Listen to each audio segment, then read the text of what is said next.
No, the federal government will never issue a stablecoin.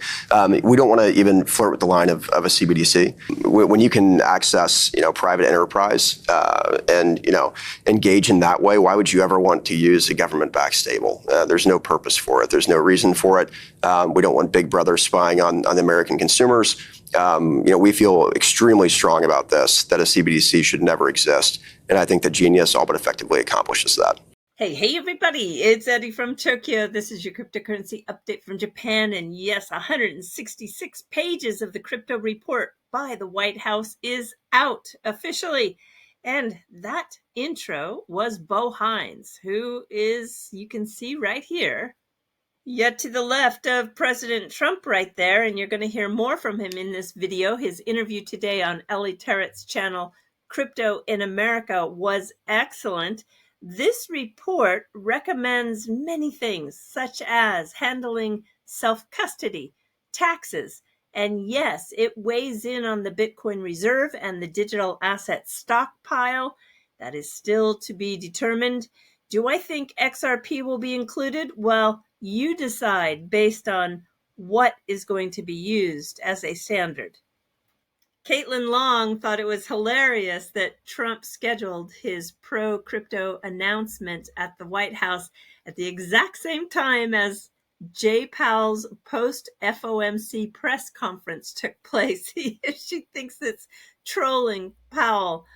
Everything I read about DeFi in that report seemed very positive. And check this out. We've got a new open role, a coveted vice president's position at Ripple for institutional DeFi partnerships on the XRP ledger. And in my opinion, institutional DeFi provides the quickest, most timely path to boost the XRP price, demand, adoption, liquidity, burns, and narrative, far outpacing payments.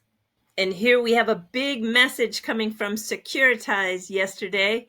They posted believe in something, and with the written text to go with this, believe in tokenization.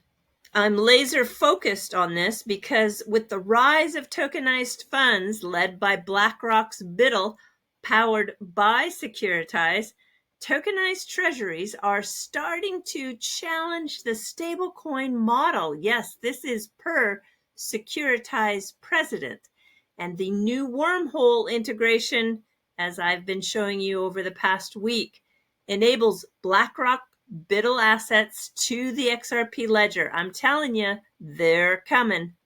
Bill Morgan asked, is this the same Securitize in which BlackRock and Ripple are investors and whose CEO and founder attended the Ripple Swell in 2024? Yes, it is.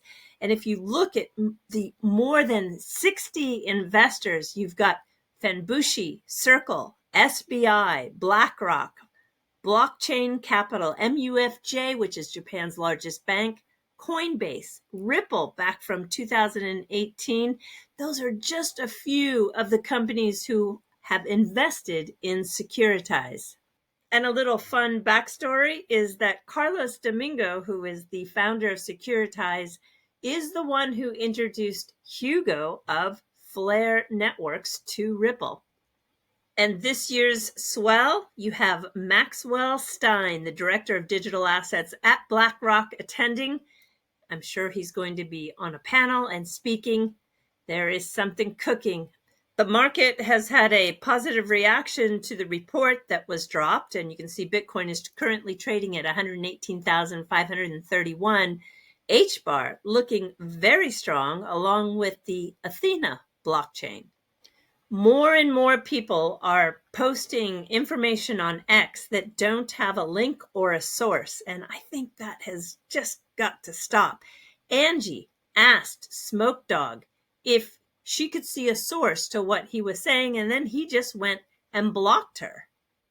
Okay, let's go with a curated clip of Bo Hines in that interview on Crypto America. And until next time, do take care. Sayonara for now. Bye-bye.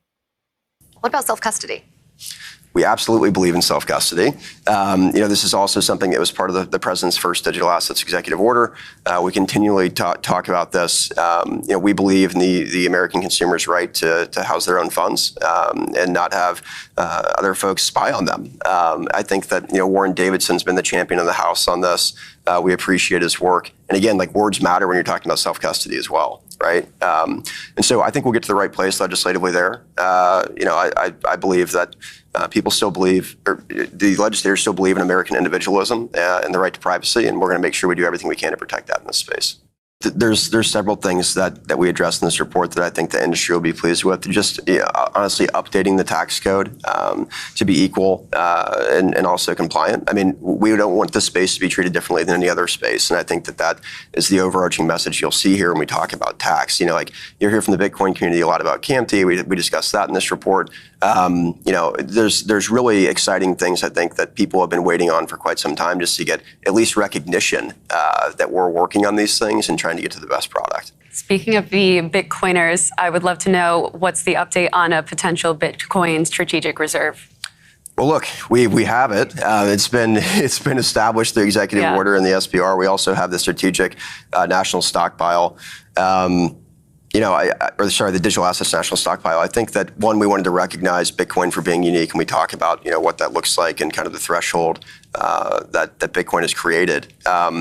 It's in a class of its own, and everyone recognizes that. But we also wanted to give credence to the work and the development that's happening across other ecosystems, and that's why we have this national stockpile alongside. This actually requires some labor to get this set up properly. You have to build the infrastructure. You have to make sure that you're crossing your T's and dotting your I's to get this done the right way and have long-term success with it. But I've said ad nauseum, we do believe in accumulation, obviously in budget-neutral ways, as the president's outlined. But there are countless ways that we can engage in that. We'll act on those that can be most expeditiously implemented.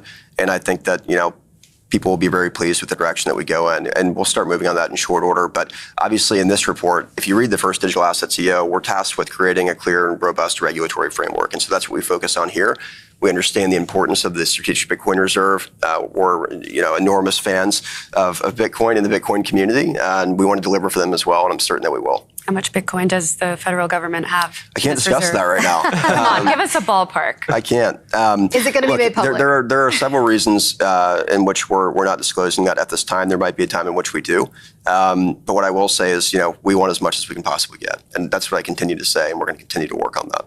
And I'm curious there, I think I would be remiss if I didn't ask sort of on behalf of the industry, right? Bitcoin, obviously a very sort of different asset class, and I think we're all well aware of that, but there's been a lot of speculation about other assets that could potentially be added to a stockpile.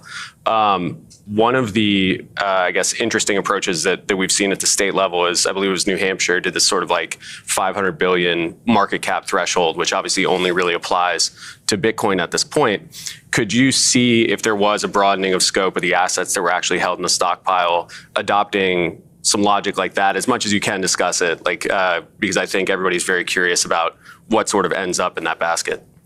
Yeah, I mean, look, there's multiple ways in which you could look at this. I think that the decentralization standards mean the most. And if you can get to a level that matches Bitcoin, and maybe there is a product that does that one day, right? And so we'll see what happens. And I know that other ecosystems are continuing to develop and thrive, but we still want these tokens to meet the same standard. And I think that there is a world in which, yeah, sure, there could be other additional assets added to a reserve, but we're not there yet. I think that we probably will get there eventually at some point, because I believe in American exceptionalism and in our ability to create and develop. And obviously, Bitcoin being, that golden standard, like we've said repeatedly, Bitcoin is digital gold. There's a world in which, yeah, you could see more assets added to that. I mean, thank you, President Trump, for everything that you've done for this community in this industry. I think that he's laying the groundwork, again, for a revolutionized financial system that will have a long-term impact that benefits the American consumer. And then I'd be remiss not to thank our AI and crypto czar, David Sachs, who's done a fantastic job in really both of those verticals. I mean, it's incredible to see how much he's doing. He's fantastic to work with, and we've just had a lot of fun along the way. But, both of my bosses are tremendous, and it makes my life a lot easier and really a lot of fun.